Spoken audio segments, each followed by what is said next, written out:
your property, Jim. Well, thank you so much for coming out. Well, let's go see what you have to work with. Great. Every year we have grand plans of redoing the backyard. We put a few plants in and then everything just goes haywire and we just give up. This is where we do most of our entertaining when we have folks over for a cookout or even if we just come out for coffee in the morning. Sure. But this is usually where we hang out in the backyard. Okay. So do you ever do any cooking outside or outdoor grilling? Oh yeah, but unfortunately my grill is in a remote location because we don't really have the space up here for it. Mm-hmm. And plus, given the small space, to me it feels kind of enclosed. It's just, we need to open it up a little bit and clean it up. Yeah. Well, to improve this space, the first thing we want to do is expand this patio and give you more usable space rather than this mishmash of grass that's probably hard to mow and harder to maintain. Right. The main thing we want to do is tie into these basement steps as well too, so it'll give you a walkway over.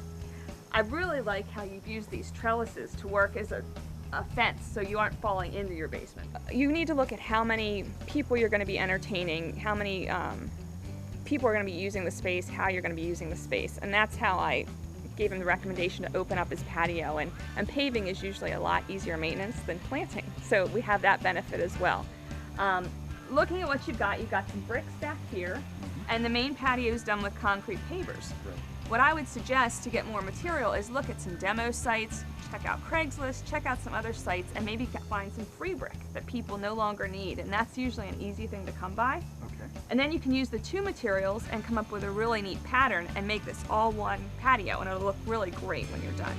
Reusing a lot of the materials he already has and keeping things cost effective is important to everyone right now. So I see you have some blueberry bushes over here. How long have these been planted? We've had those for about 3 years. Visions of plucking your own fruit off while you're sitting here. Yeah. Nice. We've also got some vicious weeds trying to take over here. A lot. Mm-hmm. On this one, this is morning glory. Right. And really, whoa, that's the worst weed right there. This will cover the entire blueberry plant, which the blueberry plant will take care of, and well, you can help. Okay. We'll take care of,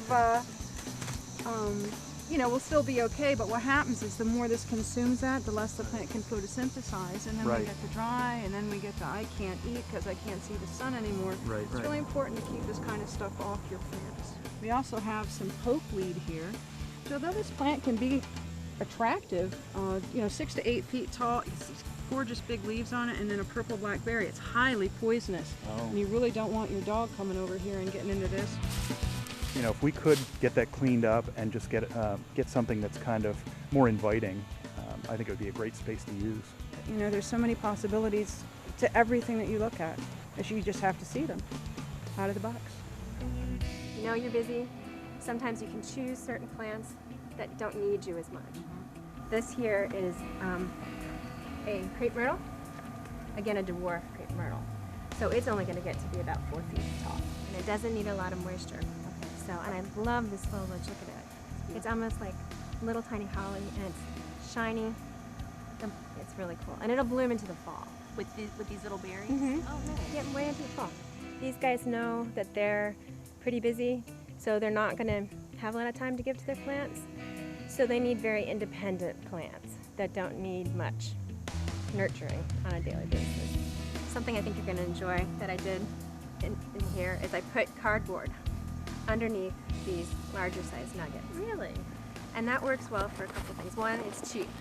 It's not, you don't have to buy the fabric, which is expensive. And it will break down in a couple years. It's amazing. I love what she's done. It just feels like the way it should be. It just feels like it's going to be a whole lot better. It's going to be easier on the eyes, and I just appreciate it so much.